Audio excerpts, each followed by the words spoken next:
เ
ปิดตัวใหญ่หน่อย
ขอนอบน้อมแด่พระผู้มีพระภาคเจ้าพระองค์นั้นซึ่งเป็นผู้ไกลจากกิเลสตรัสรู้ชอบได้โดยพระองค์เองสวัสดีครับท่านผู้ฟังที่เคารพครับท่านผู้ฟังกำลังรับฟังรายการศึกษาธรรมนำสุขมีแสดงให้ท่านผู้ฟังทุกวันศุกร์ตั้งแต่เวลา 14 นาฬิกาถึง 15 นาฬิกาดำเนินรายการโดยกระผมพันเอกธนัทเดชะมีอาจารย์สุรภาเดชะเป็นผู้ร่วมรายการวันนี้เราได้นำมัตตไตรปิฎกฉบับอรรถกถาหรือฉบับ9 เศษเล่มมาศึกษากันในพระสูตรที่ชื่อว่า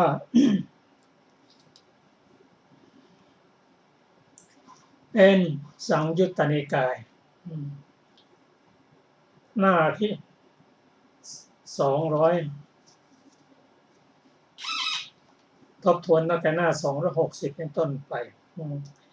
วันนี้เราจะมาทบทวนกันถึงอสังคตสังยุตคือเรื่องที่เกี่ยวกับอสังคตธรรมก่อนจะถึงภิกขุณีสังยุตอสังคตสังยุตเป็นเรื่องที่รวบรวมเกี่ยวกับอสังคตธรรมอสังคตธรรมคือธรรมที่ไม่มีปัจจัยปรุงแต่งก็คือเป็นผู้ที่ไม่มีโลภะโทสะโมหะหรือเป็นธรรมที่ในระดับของพระอรหันตบุคคลเรียกว่าอสังคตะถึงแม้ท่านเป็นพระ อริยบุคคลสูงสุดถึงแม้ท่านจะปรุงท่านไม่มีการปรุงแต่ง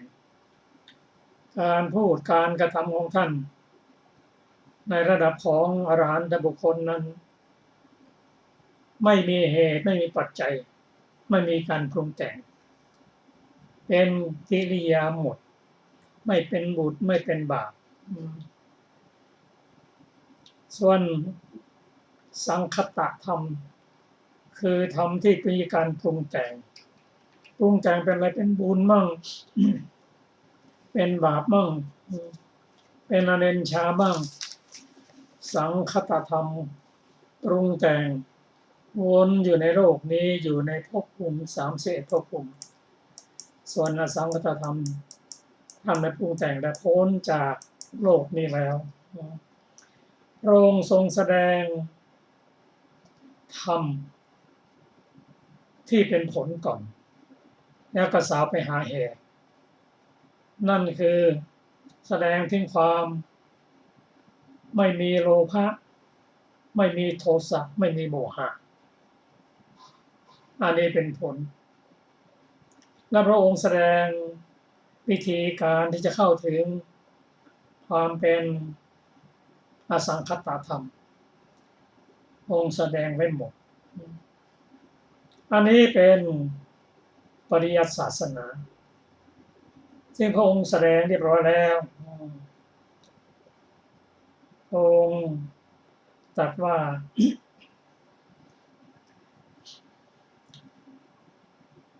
ดูก่อนภิกษุทั้งหลายทางที่จะให้ถึงอสังคตะเป็นไฉนก็กายคตาสตินี่เรียกว่าทางที่จะให้ถึงอสังคตะดูก่อนภิกษุทั้งหลายอสังคตะเราแสดงแล้วแก่เธอทั้งหลายทางที่จะให้ถึงอสังคตะเราแสดงแล้วแก่เธอทั้งหลายดังนี้อันนี้เป็นปริยัติศาสนาที่พระองค์ทรงแสดงพระองค์ตรัสว่ากิจใดอันศาสดาผู้แสวงหาประโยชน์เพื่อกูลเพื่ออนุเคราะห์พึงกระทำแก่สาวกทั้งหลายกิจนั้นอันเราอาศัยความอนุเคราะห์กระทำแล้วแก่เธอทั้งหลายดูกับภิกษุทั้งหลายนั่นโคนไม้นั่นเรือนว่างดูกันภิกษุทั้งหลายเธอทั้งหลายจงเพ่งอย่าประมาทอย่าได้เป็นผู้เดือดร้อนในภายหลังเลยนี่เป็นอนุสาสนีของเราเพื่อเธอทั้งหลายองค์แสดงด้านปริยัติแล้วส่วนการปฏิบัตินั้นเป็นของพระสงฆ์เป็นของสาวกทั้งหลายซึ่งกิจของพระองค์ที่อาศัยอนุเคราะห์นั้นพระองค์แสดงให้หมดแล้วนั่นโคนไม้นั่นเรือนว่างดูก่อนภิกษุทั้งหลายเธอทั้งหลายจงเพ่งอย่าประมาทอย่าได้เป็นผู้เดือดร้อนในภายหลังเลยนี่เป็นคำสอนของพระพุทธเจ้าทั้งหลายท่านผู้ฟังที่เคารพครับการศึกษาพระพุทธศาสนานั้นเป็นไปตามลำดับนั่นคือปริยัติปฏิบัติปฏิเวท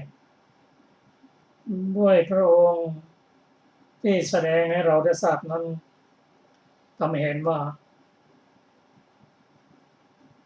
การที่จะเข้าถึงการปฏิบัตินั้นต้องมีความรู้ความเข้าใจในปริยัติแล้วก็ปฏิบัติตามหัวข้อที่พระองค์แสดงไว้นั่นเองก็หมดความสงสัยที่ว่าเอาแล้วผมมาเรียนปริยัติรับปฏิบัติเลยนี่ก็หมดความสงสัยแล้วถ้าไม่รู้ว่าพระองค์จัดสอนให้ปฏิบัติอย่างไรเราจะปฏิบัติได้อย่างไรทีนี้เรามาดูว่าที่พระองค์ตรัสว่าสอนให้ทั้งหมดนั้นมีอะไรบ้างองค์ตรัสว่า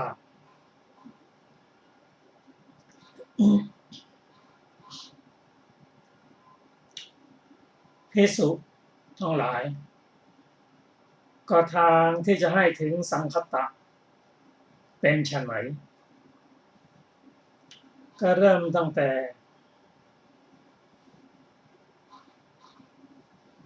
ธรรมที่พระองค์ตรัสไว้ในพระธรรมสอนเรียกว่าโพธิปักขิยธรรม37ธรรมมันเป็นเครื่องตรัสรู้นั่นเอง เริ่มตั้งแต่สติปัฏฐานสี่สัมมาปัฏฐานสี่อิทธิบาทสี่อินทรีย์ห้าพละห้าโพชฌงค์เจ็ดและมรรคมีองค์แปดทั้งหมดได้หมดหนึ่งนั้นถ้าศึกษาได้เข้าใจแล้วปฏิบัติก็จะเข้าสู่ความเป็นระยะบุคคลซึ่งเรื่องนี้องค์แสดงตามลำดับก็จะมาสรุปหัวข้อสั้นๆเท่านั้นเองให้พวกเราได้ทบทวนได้อีกครั้งหนึ่ง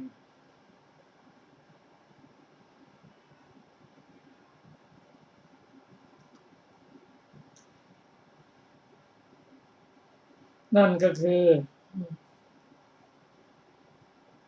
การปฏิบัติเข้าถึงความเป็นอสังขตะก็คือ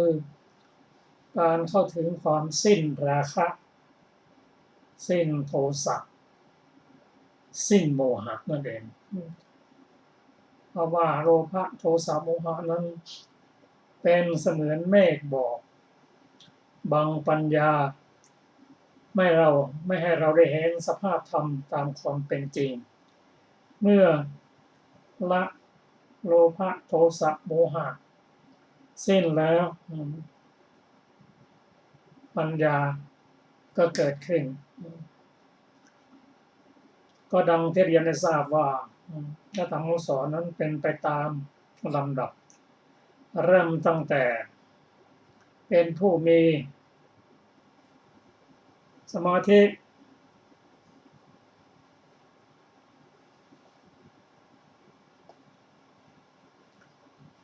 ตามลำดับขึ้นไป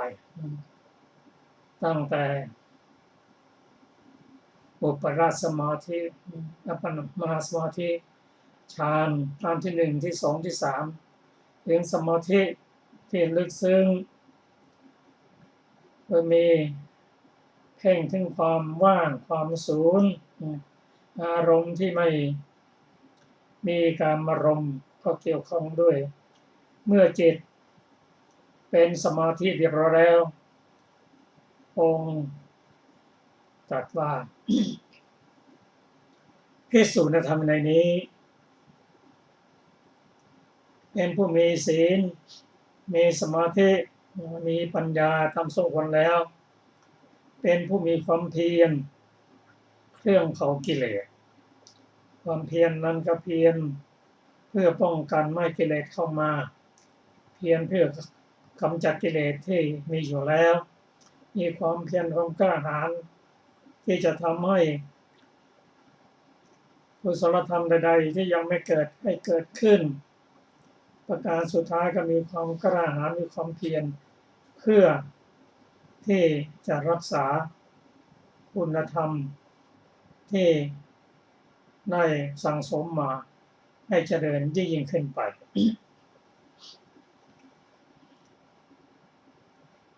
เป็นผู้มีสัมปชัญญะ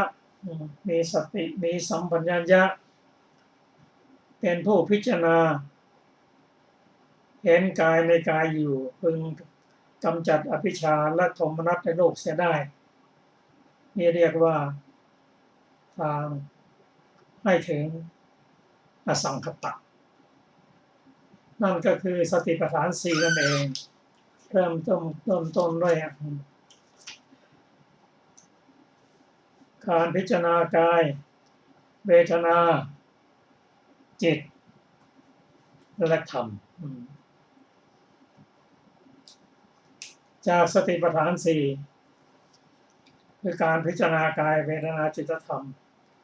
มีครบถ้วนมีความพร้อมในศีล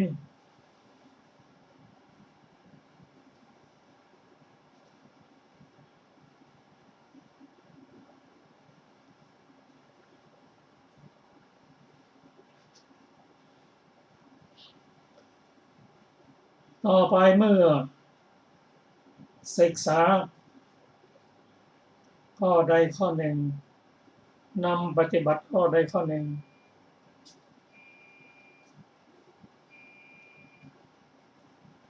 ในหัวข้อของโพธิปักขิยธรรม37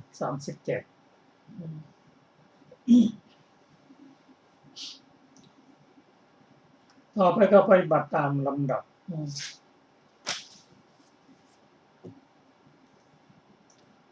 เช่น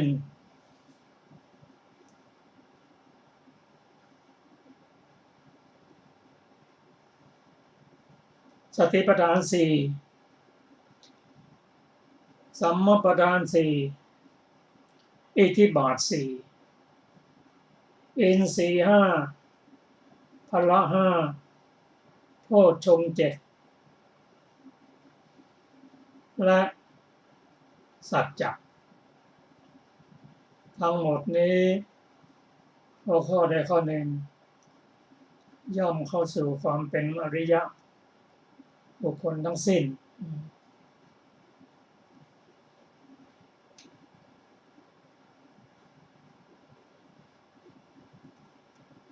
พระองค์ตรัสว่าการปฏิบัติตามหัวข้อ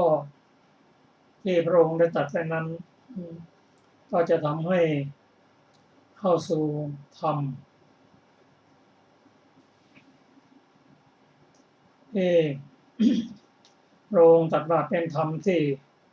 สูงสุดทำให้หมดจดหาอาสวะไม่ได้เป็นธรรมที่จริงแท้เป็นธรรมที่เข้าไปให้ถึงฝั่งนั่นก็คือเมื่อ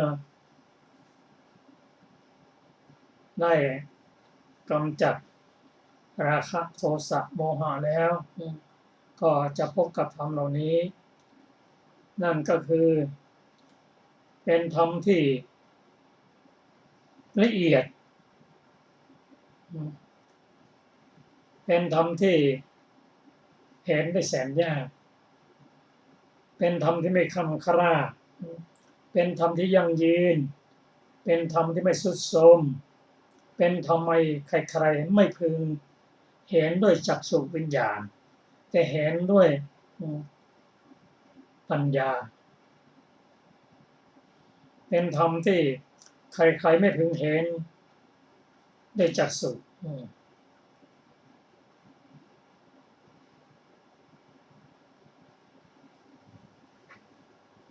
และเป็นธรรมที่ให้สิ้นตัณหา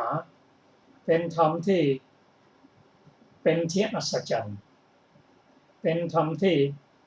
ไม่เคยมีไม่เคยเป็นเป็นธรรมที่รู้เฉพาะตนเป็นธรรมที่ไม่มีทุกข์ให้ถึงความไม่มีทุกข์และเป็นธรรมที่หาทุกข์ไม่ได้เป็นธรรมที่ทรงแสดงถึงนิพพาน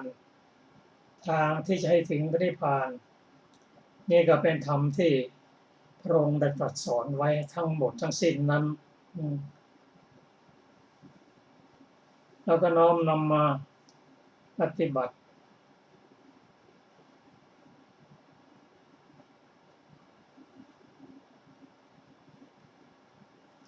ซึ่งพระองค์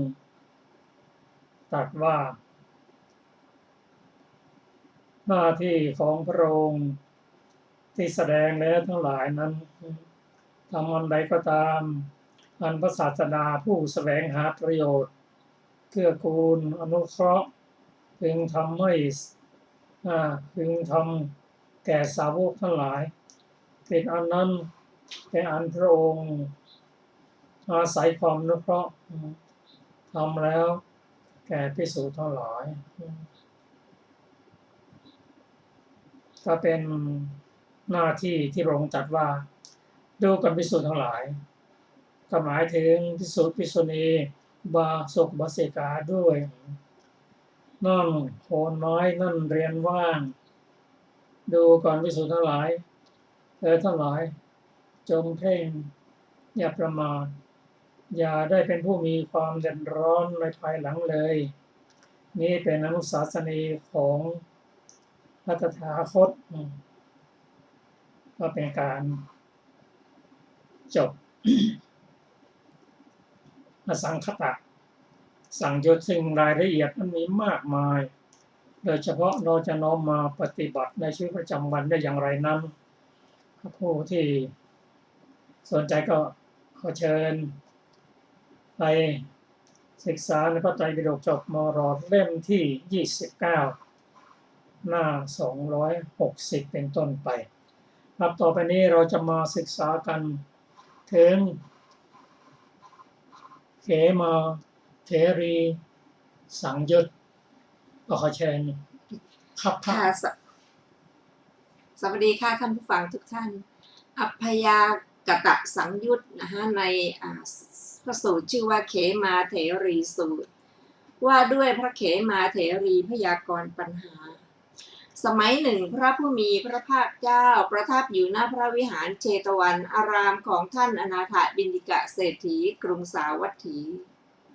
ก็สมัยนั้นแลพระเขมาภิกษุณีเมื่อเที่ยวจาริกไปในแคว้นโกศลข้าวอยู่ณที่โตรณวัตถุหรือเสาค่ายนะคะในระหว่างกรุงสาวัตถีกับเมืองสาเกตครั้งนั้นพระเจ้าประเสนที่โกศลเสด็จออกจากเมืองสาเกตจะไปยังกรุงสาวัตถีประทับแรม1 ราตรีที่โตรณวัตถุระหว่างกรุงสาวัตถีกับเมืองสาเกตครั้งนั้นแลพระเจ้าประเสนที่โกศลตรัสเรียกราชบุรุษคนหนึ่งมาตรัสว่าดูก่อนบุรุษผู้เจริญท่านจงไปดูให้รู้ว่าที่หน้าที่โตรณวัตถุมีสมณะหรือพราหมณ์ซึ่งสมควรที่เราจะพึงเข้าไปหาณวันนี้หรือไม่ราชบุรุษนั้นทูลรับพระดำรัสของพระเจ้าประเสนที่โกศลแล้วเที่ยวไปยังโตรณวัตถุจนทั่วก็ไม่ได้พบเห็นสมณะหรือพราหมณ์ซึ่งสมควรที่พระเจ้าประเสนที่โกศลจะพึงเสด็จเข้าไปหาราชบุรุษนั้นได้พบพระเขมาภิกษุณีซึ่งเข้าอาศัยอยู่ที่โตรณวัตถุครั้นพบแล้วได้เข้าไปเฝ้าพระเจ้าประเสนที่โกศลถึงที่ประทับครั้นแล้วได้กราบทูลพระเจ้าประเสนที่โกศลว่าพระพุทธเจ้าข้าที่โตรณวัตถุไม่มีสมณะหรือพราหมณ์ซึ่งสมควรที่พระองค์จะพึงเสด็จเข้าไปหาเลยมีภิกษุณีนามว่าเขมาเป็นสาวิกาของพระผู้มีพระภาคเจ้าอรหันตสัมมาสัมพุทธเจ้าพระองค์นั้นและพระแม่เจ้านั้นมีกิตติศัพท์อันงามฟุ้งขจรไปแล้วอย่างนี้ว่าพระแม่เจ้าเขมาภิกษุณีเป็นบัณฑิตเฉียบแหลมมีปัญญาเป็นพหูสูตรมีถ้อยคำไพเราะมีปฏิภาณเป็นอย่างดีขอเชิญพระองค์เสด็จเข้าไปหาพระแม่เจ้านั้นเถิดขอเดชะครั้งนั้นแลพระเจ้าประเสนที่โกศลเสด็จเข้าไปหาพระเขมาภิกษุณีถึงที่อยู่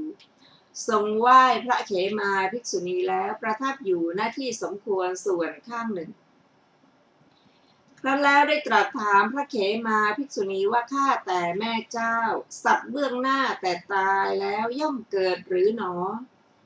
พระเขมาภิกษุณีถวายพระพรว่าขอถวายพระพรปัญหานี้เป็นปัญหาที่พระผู้มีพระภาคเจ้ามิได้ทรงพยากรณ์พระเจ้าประเสนที่โกศลข้าแต่แม่เจ้าก็สัตว์เบื้องหน้าแต่ตายแล้วย่อมไม่เกิดอีกหรือพระเขมาขอถวายพระพรแม้ปัญหานี้ก็เป็นปัญหาที่พระผู้มีพระภาคเจ้าไม่ทรงพยากรณ์พระเจ้าประเสนที่โกศลข้าแต่แม่เจ้าสัตว์เบื้องหน้าแต่ตายแล้วย่อมเกิดอีกก็มีย่อมไม่เกิดอีกก็มีหรือหนอพระเขมาขอถวายพระพรปัญหานี้เป็นปัญหาที่พระผู้มีพระภาคเจ้าไม่ทรงพยากรณ์พระเจ้าประเสนที่โกศลข้าแต่แม่เจ้าสัตว์เบื้องหน้าแต่ตายแล้วย่อมเกิดอีกก็หาไม่ได้ย่อมไม่เกิดอีกก็หาไม่ได้หรือพระเขมาตอบขอถวายพระพรแม้ปัญหานี้ก็เป็นปัญหาที่พระผู้มีพระภาคเจ้าไม่ทรงพยากรณ์อีกเหมือนกัน พระเจ้าประเสริฐที่โกศลเมื่อข้าพเจ้าถามว่าข้าแต่แม่เจ้าสัตว์เบื้องหน้าแต่ตายแล้วย่อมเกิดอีกหรือท่านก็ตอบว่าขอถวายพระพรปัญหานี้เป็นปัญหาที่พระผู้มีพระภาคเจ้าไม่ทรงพยากรณ์เมื่อข้าพเจ้าถามว่าข้าแต่แม่เจ้าสัตว์เบื้องหน้าแต่ตายแล้วย่อมไม่เกิดอีกหรือท่านก็ตอบว่าขอถวายพระพรแม้ปัญหานี้ก็เป็นปัญหาที่พระผู้มีพระภาคเจ้าไม่ทรงพยากรณ์เมื่อข้าพเจ้าถามว่าข้าแต่แม่เจ้าสัตว์เบื้องหน้าแต่ตายแล้วย่อมเกิดอีกก็มีย่อมไม่เกิดอีกก็มีหรือท่านก็ตอบว่าขอถวายพระพรปัญหานี้เป็นปัญหาที่พระผู้มีพระภาคเจ้าไม่ทรงพยากรณ์เมื่อข้าพเจ้าถามว่าข้าแต่แม่เจ้าสัตว์เบื้องหน้าแต่กายแล้ว ย่อมเกิดอีกก็หาไม่ได้ย่อมไม่เกิดอีกก็หาไม่ได้หรือท่านก็ตอบว่าขอถวายพระพรแม้ปัญหานี้ก็เป็นปัญหาที่พระผู้มีพระภาคเจ้าไม่ทรงพยากรณ์ข้าแต่แม่เจ้าอะไรเล่าเป็นเหตุเป็นปัจจัยให้พระผู้มีพระภาคเจ้าไม่ทรงพยากรณ์ปัญหานี้พระเขมาตอบว่าขอถวายพระพรถ้าอย่างนั้นอาตมภาพจะขอย้อนถามมหาบพิตรในปัญหาข้อนี้บ้างปัญหาข้อนี้พอพระทัยพระมหาบพิตรอย่างใดมหาบพิตรพึงทรงพยากรณ์ปัญหาข้อนี้อย่างนั้นเถิดขอถวายพระพรมหาบพิตรจะสำคัญความข้อนี้เป็นไฉนมหาบพิตรมีนักคำนวณนักประเมินหรือนักประมาณไรๆซึ่งสามารถจะคำนวณทรายในแม่น้ำคงคาว่าทรายมีประมาณเท่านี้หรือว่ามีทรายเท่านี้100 เม็ดหรือว่ามีทรายเท่านี้1,000 เม็ดหรือว่ามีทรายเท่านี้100,000 เม็ดหรือไม่พระเจ้าประเสนที่โกศลตอบว่าไม่มีเลยแม่เจ้าพระเขมาและมหาบพิตรนักคำนวณนักประเมินหรือนักประมาณไรๆซึ่งสามารถจะคำนวณน้ำในมหาสมุทรว่าน้ำมีเท่านี้อาละหักกะหรือว่ามีน้ำเท่านี้100 อาละหักกะหรือว่ามีน้ำเท่านี้1,000 อาละหักกะหรือว่ามีน้ำเท่านี้100,000 อาละหักกะหรือไม่ขอถวายพระพรพระเจ้าประเสนโกศลตอบว่าไม่มีเลยแม่เจ้าพระเขมานั่นเพราะเหตุไรขอถวายพระพรพระเจ้าประเสนที่โกศลตอบว่าข้าแต่แม่เจ้าเพราะว่ามหาสมุทรเป็นของลึกประมาณไม่ได้อย่างถึงได้โดยยากพระเขมาฉะนั้นนั่นแลมหาบพิตรบุคคลเมื่อจะบัญญัติสัตว์พึงบัญญัติด้วยรูปใดรูปนั้นอันพระตถาคตละได้แล้วตัดรากขาดแล้วกระทำให้ไม่มีที่ตั้งดุจตาลยอดด้วนกระทำไม่ให้มีไม่ให้เกิดอีกต่อไปเป็นธรรมดาดูก่อนมหาบพิตรพระตถาคตพ้นจากการบัญญัติว่าเป็นรูปเป็นของลึกประมาณไม่ได้ยังถึงได้โดยยากดุจมหาสมุทรฉะนั้นคำว่าสัตว์เบื้องหน้าแต่ตายแล้วย่อมเกิดอีกก็ดีย่อมไม่เกิดอีกก็ดีย่อมเกิดและไม่เกิดอีกก็ดีย่อมเกิดอีกก็หาไม่ได้ย่อมไม่เกิดอีกก็หาไม่ได้ก็ดีย่อมไม่ควรเมื่อบุคคลบัญญัติสัตว์พึงบัญญัติด้วยเวทนาใดเมื่อบัญญัติสัตว์พึงบัญญัติด้วยสัญญาใดเมื่อบัญญัติสัตว์พึงบัญญัติด้วยสังขารใดเมื่อบัญญัติสัตว์พึงบัญญัติด้วยวิญญาณใดวิญญาณนั้นอันพระตถาคตละได้แล้วตัดรากขาดแล้วกระทำให้ไม่มีที่ตั้งดุจตาลยอดด้วนกระทำไม่ให้มีไม่ให้เกิดอีกต่อไปเป็นธรรมดาดูก่อนมหาบพิตรพระตถาคตพ้นแล้วจากการบัญญัติว่าเป็นวิญญาณเป็นของลึกประมาณไม่ได้อย่างถึงได้โดยยากดุจมหาสมุทรฉะนั้นคำว่าสัตว์เบื้องหน้าแต่ตายแล้วย่อมเกิดก็มีย่อมไม่เกิดก็ดีย่อมเกิดอีกและไม่เกิดอีกก็ดีย่อมเกิดอีกก็หาไม่ได้ย่อมไม่เกิดอีกก็หาไม่ได้ก็ดีก็ย่อมไม่ควร ครั้งนั้นแลพระเจ้าประเสนที่โกศลทรงยินดีอนุโมทนาภาสิทธิ์ของพระเขมาภิกษุณีเสด็จลุกจากอาสนะทรงไหว้พระเขมาภิกษุณีทรงกระทำประทักษิณแล้วเสด็จจากไปสมัยต่อมาพระเจ้าประเสนที่โกศลเสด็จไปเฝ้าพระผู้มีพระภาคเจ้าถึงที่ประทับทรงอภิวาทพระผู้มีพระภาคเจ้าแล้วประทับณที่สมควรส่วนหนึ่งครั้นแล้วได้ทูลถามพระผู้มีพระภาคเจ้าว่าข้าแต่พระองค์ผู้เจริญสัตว์เบื้องหน้าแต่ตายแล้วย่อมเกิดอีกหรือพระผู้มีพระภาคเจ้าตรัสว่าดูก่อนมหาบพิตรปัญหาข้อนี้เป็นปัญหาที่อาตมภาพไม่พยากรณ์พระเจ้าประเสนที่โกศลข้าแต่พระองค์ผู้เจริญสัตว์เบื้องหน้าแต่ตายแล้วย่อมไม่เกิดอีกหรือพระผู้มีพระภาคเจ้าขอถวายพระพรแม้ปัญหาข้อนี้ก็เป็นปัญหาที่อาตมภาพไม่พยากรณ์เหมือนกันพระเจ้าประเสนที่โกศลข้าแต่พระองค์ผู้เจริญสัตว์เบื้องหน้าแต่ตายแล้วย่อมเกิดอีกก็มีย่อมไม่เกิดอีกก็มีหรือพระผู้มีพระภาคเจ้าขอถวายพระพรปัญหาข้อนี้เป็นปัญหาที่อาตมภาพไม่พยากรณ์พระเจ้าประเสนที่โกศลข้าแต่พระองค์ผู้เจริญสัตว์เบื้องหน้าแต่ตายแล้วย่อมเกิดอีกหาไม่ได้ย่อมไม่เกิดอีกก็หาไม่ได้หรือพระผู้มีพระภาคเจ้าขอถวายพระพรแม้ปัญหาข้อนี้ก็เป็นปัญหาที่อาตมภาพไม่พยากรณ์อีกนั่นแหละพระเจ้าประเสนที่โกศลข้าแต่พระองค์ผู้เจริญเมื่อข้าพระองค์ทูลถามว่าสัตว์เบื้องหน้าแต่ตายแล้วย่อมเกิดอีกหรือพระองค์ก็ตรัสตอบว่าขอถวายพระพรปัญหาข้อนี้เป็นปัญหาที่อาตมภาพไม่พยากรณ์และอื่นๆอีกข้าแต่พระองค์ผู้เจริญเมื่อข้าพระองค์ทูลถามว่าสัตว์เบื้องหน้าแต่ตายแล้วย่อมเกิดอีกก็หาไม่ได้ย่อมไม่เกิดอีกก็หาไม่ได้หรือพระองค์ก็ตรัสตอบว่าขอถวายพระพรแม้ปัญหาข้อนี้ก็เป็นปัญหาที่อาตมภาพไม่พยากรณ์อีกนั่นแหละข้าแต่พระองค์ผู้เจริญอะไรเล่าเป็นเหตุเป็นปัจจัยให้พระผู้มีพระภาคเจ้าไม่พยากรณ์ปัญหาข้อนั้น พระผู้มีพระภาคเจ้าขอถวายพระพรถ้าอย่างนั้นอาตมภาพจักย้อนถามมหาบพิตรในปัญหาข้อนั้นบ้างปัญหาข้อนั้นพอพระทัยมหาบพิตรอย่างใดมหาบพิตรถึงทรงพยากรณ์ปัญหาข้อนั้นอย่างนั้นเถิดขอถวายพระพรมหาบพิตรจะทรงสำคัญความข้อนั้นเป็นไฉนมหาบพิตรทรงมีนักคำนวณนักประเมินหรือนักประมาณไรๆซึ่งสามารถคำนวณเม็ดทรายในแม่น้ำคงคาว่าเม็ดทรายนี้มีประมาณเท่านี้และอื่นๆหรือว่าทรายประมาณ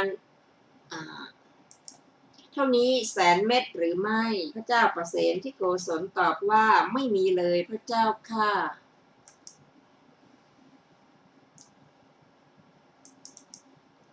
ขออภัยนะ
พระผู้มีพระภาคเจ้าและมหาบพิตรทรงเป็นนักคำนวณนักประเมินหรือนักประมาณไรๆซึ่งสามารถจะคำนวณน้ำในมหาสมุทรว่ามีน้ำเท่านี้อาระหักกะ และอื่นๆหรือว่ามีน้ำทั้งนี้แสนอาลหักกะหรือไม่พระเจ้าปเสนที่โกศลตอบว่าไม่มีเลยพระเจ้าข้าพระผู้มีพระภาคเจ้าข้อนั้นเพราะเหตุอะไรมหาบพิตร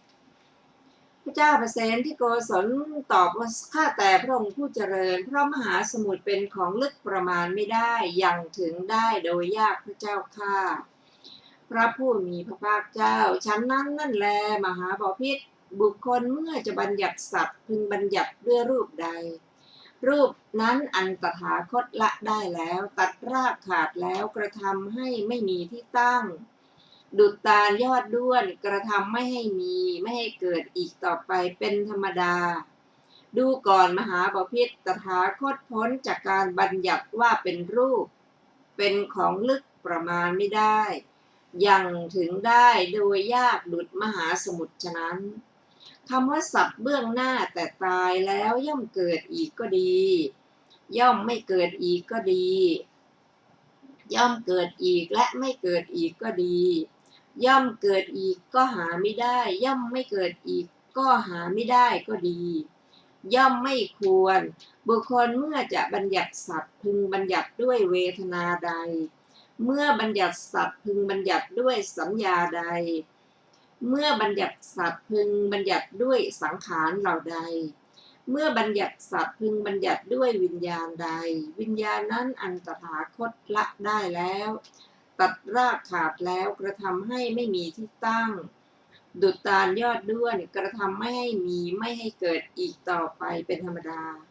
ดูก่อนมหาบพิตรตถาคตพ้นแล้วจากการบัญญัติว่าเป็นวิญญาณเป็นของลึกประมาณไม่ได้ยังถึงได้โดยยากดุจมหาสมุทรฉะนั้นคำว่าสัตว์เบื้องหน้าแต่ตายแล้วย่อมเกิดอีกย่อมไม่เกิดอีกก็ดีย่อมเกิดอีกและไม่เกิดอีกก็ดีย่อมเกิดอีกก็หาไม่ได้ย่อมไม่เกิดอีกก็หาไม่ได้ก็ดีย่อมไม่ควร พระเจ้าประเสนที่โกศลโอ้อัศจรรย์จริงพระเจ้าข้าไม่เคยมีพระเจ้าข้าในข้อที่อัฏฐะกับอัฏฐะพยัญชนะกับพยัญชนะของพระศาสดากับของสาวิกาย่อมเทียบกันได้เข้ากันได้ไม่ผิดเพี้ยนในบทที่สำคัญข้าแต่พระองค์ผู้เจริญสมัยหนึ่งข้าพระพุทธเจ้าได้ไปหาพระเขมาภิกษุณีไต่ถามความข้อนี้มาแล้วครั้งหนึ่งแม่เจ้ารูปนั้น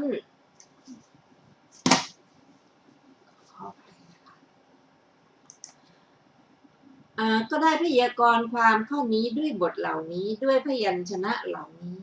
แก่ข้าพระพุทธเจ้าดุจพระผู้มีพระภาคเจ้าเหมือนกันน่าอัศจรรย์พระเจ้าข้าไม่เคยมีมาพระเจ้าข้านี้ข้อที่อัฏฐะกับอัฏฐะพยัญชนะกับพยัญชนะของพระศาสดากับของสาวกย่อมเทียบกันได้เข้ากันได้ไม่ผิดเพี้ยนในบทที่สำคัญข้าแต่พระองค์ผู้เจริญข้าพระพุทธเจ้ามีกิจมากมีกรณีมากถ้ากระไรจึงขอทูลลาไปในบัดนี้พระผู้มีพระภาคเจ้าขอถวายพระพรบัดนี้มหาบพิตรทรงทราบการอันสมควรเถิดครั้งนั้นแลพระเจ้าประเสนที่โกศลทรงยินดีอนุโมทนาพระภาสิทธิ์ของพระผู้มีพระภาคเจ้าเสด็จลุกจากอาสนะทรงอภิวาทพระผู้มีพระภาคเจ้ากระทำประทักษิณแล้วเสด็จกลับไปจบเขมาเถรีสูตรที่หนึ่งต่อไปเป็นอัตถกถาอัพยากตสังยุตอัตถกถาของเขมาเถรีสูตรที่หนึ่งพึงทราบวินิจฉัยดังต่อไปนี้บทว่าเขมาได้แก่อุบาสิกาของพระเจ้าพิมพิสารเวลาเป็นคฤหัสถ์เป็นคนมีศรัทธาบวชแล้วเป็นพระมหาเถรีที่พระผู้มีพระภาคเจ้าทรงตั้งไว้ในเอตทัคคะทางมีปัญญามากโดยพระพุทธพจน์อย่างนี้ว่าดูก่อนภิกษุทั้งหลายบรรดาภิกษุณีสาวิกาของเราผู้มีปัญญามากภิกษุณีเขมาเป็นยอดบทว่าปัณฑิตาได้แก่ประกอบด้วยความเป็นบัณฑิตบทว่าพยตา ได้แก่ประกอบด้วยความเป็นผู้เฉียบแหลมบทว่าเมธาวินีได้แก่ประกอบด้วยปัญญาเครื่องกำจัดกิเลสบทว่าพหุสุตตาได้แก่ประกอบด้วยความเป็นพหูสูตรทั้งทางปริยัติทั้งทางปฏิเวทบทว่าคณโกได้แก่เป็นผู้ฉลาดคำนวณสิ่งที่ไม่แยกกันหรือนับประมวลบทว่ามุทิโกได้แก่เป็นผู้ฉลาดคำนวณด้วยแหวนมีอยู่ที่นิ้วมือคือนับประเมินบทว่าสังขายโกได้แก่เป็นผู้ฉลาดคำนวณสิ่งที่เป็นก้อนนับประมาณบทว่าคัมภีโรได้แก่ลึก 84,000 โยชน์บทว่าอัปปมโยได้แก่ประมาณโดยคำนวณเป็นอาละหกะไม่ได้ บทว่าทุปประโยคาโหได้แก่ยังลงเพื่อถือเอาประมาณโดยคำนวณเป็นอาละหกะได้ยากบทว่าเยนะรูเปนะตถาคตังความว่าพึงบัญญัติตถาคตกล่าวคือสัตว์ว่าสูงต่ำดำขาวดังนี้ด้วยรูปใดบทว่าตังรูปังตถาคตัสสะปหีนังความว่ารูปมีประการดังกล่าวแล้วพระตถาคตผู้สัพพัญญูละได้แล้วด้วยการละตัณหาบทว่ารูปสังขยาวิมุตโตหะความว่าพ้นจากการรับรองว่าเป็นรูปต่อไปโดยส่วนแห่งรูปและอรูปบ้างจากการบัญญัติว่ารูปพระระงับแม้โวหารว่าจะมีถึงปานนี้ดังนี้บ้างบทว่าคัมภีโรได้แก่ลึกเพราะความลึกทางอัธยาศัยด้วยเพราะความลึกทางคุณธรรมด้วยอธิบายว่าเมื่อพระตถาคตผู้ลึกทางคุณธรรมนั้นมีอยู่อย่างนี้คำว่าเบื้องหน้าแต่ตายแล้วตถาคตกล่าวคือสัตว์นี้ย่อมมีนี้ย่อมไม่เหมาะย่อมไม่ควรแม้คำว่าเบื้องหน้าแต่ตายแล้วตถาคตย่อมไม่มีเป็นต้นย่อมไม่เหมาะย่อมไม่ควรแก่พระตถาคตผู้สัพพัญญูผู้ทรงเห็นความไม่มีแห่งบัญญัตินั้นเพราะไม่มีข้อที่เป็นเหตุให้มีบัญญัติว่าตถาคตกล่าวคือสัตว์เป็นต้นบทว่าสังสรรทิสติได้แก่จักมีอย่างนี้บทว่าสมเมสติได้แก่จักมีติดต่อบทว่าณวิหายิสติได้แก่จักไม่มีศัพท์ที่ผิดพลาดเทศนาว่าอัคคะปทัสสมิงในที่นี้ทรงประสงค์บทที่สำคัญแต่บทนี้ตรัสโดยอธิการแห่งอัพพยากตธรรมซึ่งกล่าวไว้พิสดารแล้วในขันธิยวรรคที่สองนั่นแลจบอรรถกถาเขมาเถรีสูตรที่หนึ่งต่อแผนพระสูตรต่อไปค่ะพระสูตรต่อไปชื่อว่าอนุราธสูตรว่าด้วยพระอนุราธพยากรณ์ปัญหาข้าพเจ้าได้สดับมาแล้วอย่างนี้สมัยหนึ่งพระผู้มีพระภาคเจ้าประทับอยู่ณกูตาคารศาลาในป่ามหาวันใกล้กรุงเวสาลีก็สมัยนั้นแลท่านพระอนุราธะก็อยู่ในกุฏิในป่าที่ไม่ไกลพระผู้มีพระภาคเจ้าครั้งนั้นแลพวกปริพาชกผู้ถือลัทธิอื่นเป็นอันมากเข้าไปหาท่านพระอนุราธะถึงที่อยู่ได้ปราศัยกับท่านพระอนุราธะครั้นผ่านการปราศัยพอให้ระลึกถึงกันไปแล้วจึงนั่งหน้าที่ควรส่วนข้างหนึ่งครั้นแล้วได้ถามท่านพระอนุราธะว่าดูก่อนท่านอนุราธะพระตถาคตผู้เป็นอุดมบุรุษผู้เป็นบรมบุรุษทรงบรรลุถึงธรรมอันควรบรรลุอย่างยอดเยี่ยมแล้วเมื่อจะทรงบัญญัติข้อนั้นย่อมทรงบัญญัติในฐานะทั้งสี่นี้คือสัตว์เบื้องหน้าแต่ตายแล้วย่อมเกิดอีกสัตว์เบื้องหน้าแต่ตายแล้วย่อมไม่เกิดอีกสัตว์เบื้องหน้าแต่ตายแล้วย่อมเกิดอีกก็มีไม่เกิดอีกก็มีหรือว่าสัตว์เบื้องหน้าแต่ตายแล้วย่อมเกิดอีกก็หาไม่ได้ ย่อมไม่เกิดอีกก็หาไม่ได้ท่านอนุราธะตอบว่าดูก่อนท่านทั้งหลายพระตถาคตผู้เป็นอุดมบุรุษผู้เป็นบรมบุรุษทรงบรรลุถึงธรรมอันควรบรรลุอย่างยอดเยี่ยมแล้วเมื่อจะทรงบัญญัติข้อนั้นย่อมทรงบัญญัตินอกจากฐานะทั้งสี่นี้คือสัตว์เบื้องหน้าแต่ตายแล้วย่อมเกิดอีกสัตว์เบื้องหน้าแต่ตายแล้วย่อมไม่เกิดอีกสัตว์เบื้องหน้าแต่ตายแล้วย่อมเกิดอีกก็มีไม่เกิดอีกก็มีหรือว่าสัตว์เบื้องหน้าแต่ตายแล้วย่อมเกิดอีกก็หาไม่ได้ย่อมไม่เกิดอีกก็หาไม่ได้เมื่อท่านพระอนุราธะกล่าวอย่างนี้แล้วพวกปริพาชกผู้ถือลัทธิอื่นเหล่านั้นได้กล่าวกับท่านพระอนุราธะว่า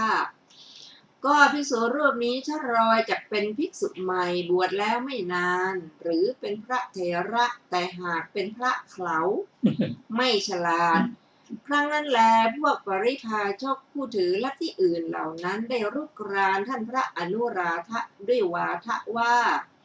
เป็นภิกษุใหม่และด้วยวาทะว่าเป็นพระเขลาแล้วได้พากันลุกขึ้นจากอาสนะหลีกไปเมื่อพวกปริพาชกผู้ถือลัทธิอื่นเหล่านั้นหลีกไปแล้วไม่นานท่านพระอนุราธะได้มีความคิดดังนี้ว่าถ้าว่าพวก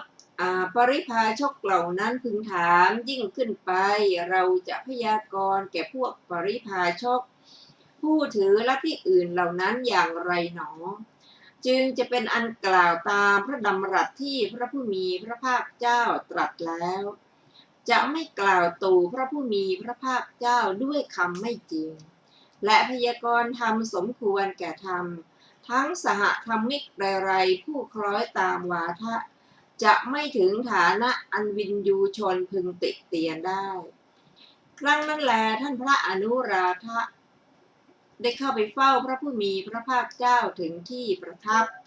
ถวายบังคมพระผู้มีพระภาคเจ้าแล้วนั่งณที่ควรส่วนข้างหนึ่งครั้นแล้วได้กราบทูลพระผู้มีพระภาคเจ้าว่าข้าแต่พระองค์ผู้เจริญขอประทานพระวโรกาสข้าพระองค์อยู่ที่กุฏิในป่าที่ไม่ไกลพระผู้มีพระภาคเจ้า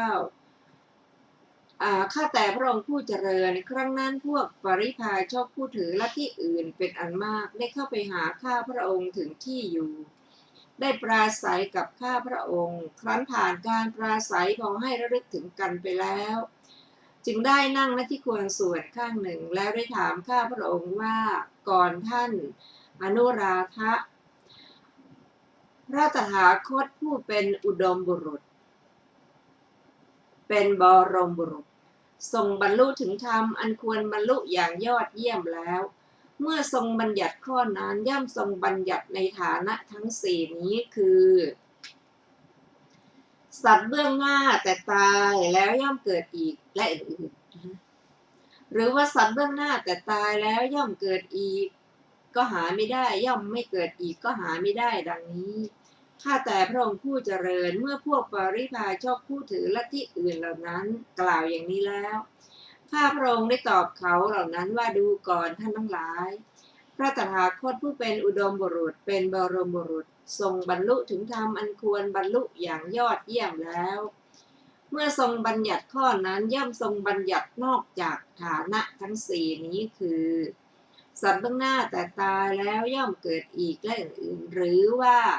สัตว์เบื้องหน้าแต่ตายแล้วย่อมเกิดอีกก็หาไม่ได้ย่อมไม่เกิดอีกก็หาไม่ได้ดังนี้ข้าแต่พระองค์ผู้เจริญเมื่อข้าพระองค์กล่าวอย่างนี้แล้วพวกปริพาชกผู้ถือลัทธิอื่นเหล่านั้นได้กล่าวกับข้าพระองค์ว่าก็ภิกษุรูปนี้ชรอยจะเป็นภิกษุใหม่บวชแล้วไม่นานหรือว่าเป็นพระเถระแต่หากเป็นพระเขลาไม่ฉลาดข้าแต่พระองค์ผู้เจริญ พวกปริพาชกผู้ถือลัทธิอื่นเหล่านั้นได้รุกรานข้าพระองค์ด้วยวาทะว่าเป็นภิกษุใหม่และด้วยวาทะว่าเป็นพระเขลาและได้พากันลุกขึ้นจากอาสนะหลีกไปข้าแต่พระองค์ผู้เจริญเมื่อพวกปริพาชกผู้ถือลัทธิอื่นเหล่านั้นหลีกไปแล้วไม่นานข้าพระองค์ได้มีความคิดว่าถ้าพวกปริพาชกผู้ถือลัทธิอื่นเหล่านั้นพึงถามเรายิ่งขึ้นไปไซ เราจะพยากรณ์แก่พวกปริพาชกผู้ถือและที่อื่นเหล่านั้นอย่างไรจึงจะเป็นอันกล่าวตามพระดำรัสที่พระผู้มีพระภาคเจ้าตรัสแล้วจะไม่กล่าวตู่พระผู้มีพระภาคเจ้าด้วยคำไม่จริงและพยากรณ์ธรรมสมควรแก่ธรรมทั้งสหธรรมิกไรๆผู้คล้อยตามวาทะจะไม่ถึงฐานะอันวินยูชนพึงติเตียนได้ดังนี้พระเจ้าข้าพระผู้มีพระภาคเจ้าตรัสว่าดูก่อนอนุราธะเธอจะสำคัญความข้อนั้นเป็นไฉนรูปเที่ยงหรือไม่เที่ยงท่านพระอนุราธะกราบทูลว่าไม่เที่ยงพระเจ้าข้าพระผู้มีพระภาคเจ้าก็สิ่งใดไม่เที่ยงสิ่งนั้นเป็นทุกข์หรือเป็นสุขเล่าพระอนุราธะเป็นทุกข์พระเจ้าข้าพระผู้มีพระภาคเจ้าก็สิ่งใดไม่เที่ยงเป็นทุกข์มีความแปรปรวนเป็นธรรมดาควรหรือหนอที่จะตามเห็นสิ่งนั้นว่านั่นของเราเราเป็นนั่นนั่นเป็นตัวตนของเราท่านอนุราธะตอบว่าไม่ควรเลยพระเจ้าข้าพระผู้มีพระภาคเจ้าได้กล่าวว่าเวทนาสัญญาสังขารวิญญาณเที่ยงหรือไม่เที่ยงพระอนุราธะตอบว่าไม่เที่ยงพระเจ้าข้าพระผู้มีพระภาคเจ้าก็สิ่งใดไม่เที่ยงสิ่งนั้นเป็นทุกข์หรือเป็นสุขเล่าพระอนุราธะตอบว่าเป็นทุกข์พระเจ้าข้าพระผู้มีพระภาคเจ้าก็สิ่งใดไม่เที่ยงมีความแปรปรวนเป็นธรรมดาควรหรือหนอที่จะเห็นที่จะตามเห็นสิ่งนั้นว่านั่นของเราเราเป็นนั่นนั่นเป็นตัวตนของเราอนุราธะตอบว่าไม่ควรเลยพระเจ้าข้าพระผู้มีพระภาคเจ้าทรงกล่าวต่อไปว่าดูก่อนอนุราธะเพราะเหตุนั้นแลรูปอย่างใดอย่างหนึ่งทั้งที่เป็นอดีตอนาคตและปัจจุบันเป็นภายในก็ดีเป็นภายนอกก็ดีหยาบก็ดีละเอียดก็ดีเลวก็ดีประณีตก็ดีอยู่ในที่ไกลก็ดีในที่ใกล้ก็ดีรูปนั้นทั้งหมดเธอพึงเห็นด้วยปัญญาอันชอบตามความเป็นจริงอย่างนี้ว่านั่นไม่ใช่ของเราเราไม่เป็นนั่นนั่นไม่ใช่ตัวตนของเราเวทนาสัญญาสังขารวิญญาณอย่างใดอย่างหนึ่งทั้งที่เป็นอดีตอนาคตและปัจจุบันเป็นภายในก็ดีเป็นภายนอกก็ดีหยาบก็ดีละเอียดก็ดีเลวก็ดีประณีตก็ดีอยู่ในที่ไกลก็ดีในที่ใกล้ก็ดีเวทนาสัญญาสังขารวิญญาณทั้งหมดท่านพึงเห็นด้วยปัญญาอันชอบตามความเป็นจริงอย่างนี้ว่านั่นไม่ใช่ของเราเราไม่เป็นนั่นนั่นไม่ใช่ตัวตนของเราดูก่อนอนุราธะอริยสาวกผู้ได้สดับแล้วเห็นอยู่อย่างนี้ย่อมเบื่อหน่ายทั้งในรูปย่อมเบื่อหน่ายทั้งในเวทนาย่อมเบื่อหน่ายทั้งในสัญญาย่อมเบื่อหน่ายทั้งในสังขารย่อมเบื่อหน่ายทั้งในวิญญาณเมื่อเบื่อหน่ายย่อมคลายกำหนัดเพราะคลายกำหนัดจึงหลุดพ้นเมื่อหลุดพ้นแล้วย่อมมีญาณอย่างรู้ว่าหลุดพ้นแล้วรู้ชัดว่าชาติสิ้นแล้วพรหมจรรย์อยู่จบแล้วกิจที่ควรทำเสร็จแล้วกิจอื่นเพื่อความเป็นอย่างนี้ไม่ได้มีดังนี้ดูก่อนอนุราธะเธอจะสำคัญความข้อนั้นเป็นไฉนเธอย่อมเห็นรูปว่าเป็นสัตว์หรืออนุราธะตอบว่าไม่ใช่อย่างนั้นพระเจ้าข้าพระผู้มีพระภาคเจ้าเธอเห็นเวทนาเป็นสัตว์หรืออนุราธะตอบว่าไม่ใช่อย่างนั้นพระเจ้าข้าพระผู้มีพระภาคเจ้าเธอเห็นสัญญาว่าเป็นสัตว์หรืออนุราธะตอบว่าไม่ใช่อย่างนั้นพระเจ้าข้าพระผู้มีพระภาคเจ้าเธอเห็นสังขารว่าเป็นสัตว์หรือก็อนุราธะตอบว่าไม่ใช่อย่างนั้นพระเจ้าข้าเธอเห็นวิญญาณว่าเป็นสัตว์หรือไม่ใช่อย่างนั้นพระเจ้าข้าดูก่อนอนุราธะเธอจะสำคัญความข้อนั้นเป็นไฉนเธอย่อมเห็นว่าสัตว์ในรูปหรือไม่ใช่อย่างนั้นพระเจ้าข้าเธอเห็นว่าสัตว์อื่นจากรูปหรือไม่ใช่อย่างนั้นพระเจ้าข้าเธอเห็นว่าสัตว์ในเวทนาในสัญญาในสังขารในวิญญาณหรืออนุราธะตอบว่าไม่ใช่อย่างนั้นพระเจ้าข้าพระผู้มีพระภาคเจ้าเธอเห็นว่าสัตว์อื่นจากเวทนาจากสัญญาจากสังขารจากวิญญาณหรือไม่ใช่อย่างนั้นพระเจ้าข้าพระผู้มีพระภาคเจ้าดูก่อนอนุราธะเธอจะสำคัญความข้อนั้นเป็นไฉนเธอเห็นรูปเวทนาสัญญาสังขารวิญญาณว่าเป็นสัตว์หรือ อนุราธาตอบว่าไม่ใช่อย่างนั้นพระเจ้าข้าพระผู้มีพระภาคเจ้าทรงกล่าวว่าดูก่อนอนุราธาเธอจะสำคัญความข้อนั้นเป็นไฉนเธอเห็นว่าสัตว์นี้ไม่มีรูปไม่มีเวทนาไม่มีสัญญาไม่มีสังขารไม่มีวิญญาณหรือไม่ใช่อย่างนั้นพระเจ้าข้าดูก่อนอนุราธะก็เธอหาสัตว์ในขันธ์สี่นี้โดยจริงโดยแท้ไม่ได้ในปัจจุบันควรหรือที่เธอจะพยากรณ์ว่าดูก่อนท่านทั้งหลายตถาคตผู้เป็นอุดมบุรุษผู้เป็นบรมบุรุษบรรลุถึงธรรมอันควรบรรลุอย่างยอดเยี่ยมแล้วเมื่อบัญญัติข้อนั้นย่อมบัญญัตินอกจากฐานะทั้งสี่คือสัตว์เบื้องหน้าแต่ตายย่อมเกิดอีกและอื่นๆหรือว่าสัตว์เบื้องหน้าแต่ตายย่อมตายแล้วย่อมเกิดอีกก็หาไม่ได้ย่อมไม่เกิดอีกก็หาไม่ได้ดังนี้อนุราธาตอบว่าไม่ควรเลยพระเจ้าข้าพระผู้มีพระภาคเจ้าสาธุสาธุอนุราธะ